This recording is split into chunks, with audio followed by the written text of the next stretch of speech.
రాష్ట్రపతి ప్రసంగానికి ధన్యవాద తీర్మానంపై మాట్లాడిన ప్రతిపక్ష నేత కాంగ్రెస్ ఎంపీ రాహుల్ గాంధీ ప్రధానమంత్రి నరేంద్ర మోదీ బీజేపీ ఆర్ఎస్ఎస్లపై విరుచుకుపడ్డారు. హిందువులంటే ఆర్ఎస్ఎస్ బీజేపీ వాళ్లే కాదని, సభలో ఉన్నవారు బయట ఉన్నవారు అంతా హిందువులేనని, ఒక్క మోదీయే కాదు అని దుయ్యబట్టారు. ప్రతిపక్షంలో ఉన్నందుకు తాను సంతోషంగా ఉన్నానని, గర్వపడుతున్నానని అన్నారు. కొందరికి ఒక చిహ్నం అంటే భయమని, అదే అభిహస్తం కాంగ్రెస్ గుర్తని అన్నారు. బీజేపీ ప్రభుత్వం రాజ్యాంగంపై దాడి చేస్తోందని, దీనిని అడ్డుకుని తాము అండగా నిలబడతామని రాహుల్ గాంధీ తేల్చి చెప్పారు. హిందూ మతం పేరుతో బీజేపీ అందరినీ భయపెడుతుందని దుయ్యబట్టారు.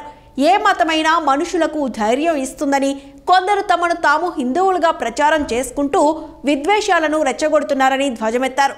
అలాంటి వాళ్ళు అసలు హిందువులే కాదని, హింసను ప్రేరేపించే వాళ్లను హిందువులు అని ఎలా అనగలమని ప్రశ్నించారు. శివుడి వెనుక త్రిశూలం ఉంటుందని, ఇది హింసకు ప్రతీక కాదు, అదే అయితే కుడి చేతిలో ఉండేదని అన్నారు. ఈ వ్యాఖ్యలపై ప్రధాని మోదీ అభ్యంతరం వ్యక్తం చేశారు. రాహుల్ ప్రసంగాన్ని అడ్డుకున్న ఆయన హిందువులంతా హింసావాదులే అన్నట్టుగా మాట్లాడడం చాలా తీవ్రంగా పరిగణించాల్సిన విషయమని మోదీ మండిపడ్డారు. ఇప్పటి వరకు ప్రధాని మోదీ మణిపూర్కు వెళ్ళలేదని, మణిపూర్ కూడా మన దేశంలో భాగమని, ఒక్కసారి అక్కడికి వెళ్ళి పరిస్థితి చూడండి. మోదీతో దేవుడు నేరుగా మాట్లాడతాడు. నోట్ల రద్దు సలహాను కూడా మోదీకి దేవుడే పంపాడేమో అని, అదాని నుంచి ఒక్క మెసేజ్ వస్తే అన్ని పనులు చకచకా జరిగిపోతాయి. నిజం చెప్పాలంటే అంబానీ అదానీ చట్టాలే అమలవుతున్నాయి. వ్యవసాయ చట్టాలపై రైతులు ఉద్యమం చేస్తే వారితో ప్రధాని మాట్లాడలేదు. పైగా వారిని ఉగ్రవాదులుగా చిత్రీకరించారు. 700 మంది రైతులు చనిపోయారు. రైతులు మద్దతు ధర కావాలంటున్నారు. రుణమాఫీ చేయమని కోరుతున్నారు.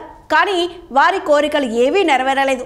దేశానికి వెన్నెముక అయిన యువతను ఉద్యోగాలు ఇవ్వకుండా వారు వెన్ను విరిచారు. ప్రొఫెషనల్ ఎగ్జామ్ నీట్ను కూడా కమర్షియల్గా మార్చేశారు. రాష్ట్రపతి ప్రసంగంలో నీట్ ప్రస్తావన లేదు. నీట్పై చర్చకు ప్రభుత్వం సిద్ధంగా లేదు. నీట్తో పేద పిల్లలకు విద్య దూరమైందని, ఇది కేవలం ధనవంతుల పిల్లల కోసమే అని తీవ్ర స్థాయిలో ధ్వజమెత్తారు. అంతేకాదు, వచ్చే ఎన్నికల్లో గుజరాత్లో బీజేపీని ఓడించి తీరుతామని రాసి పెట్టుకోవాలని రాహుల్ గాంధీ శపథం చేశారు.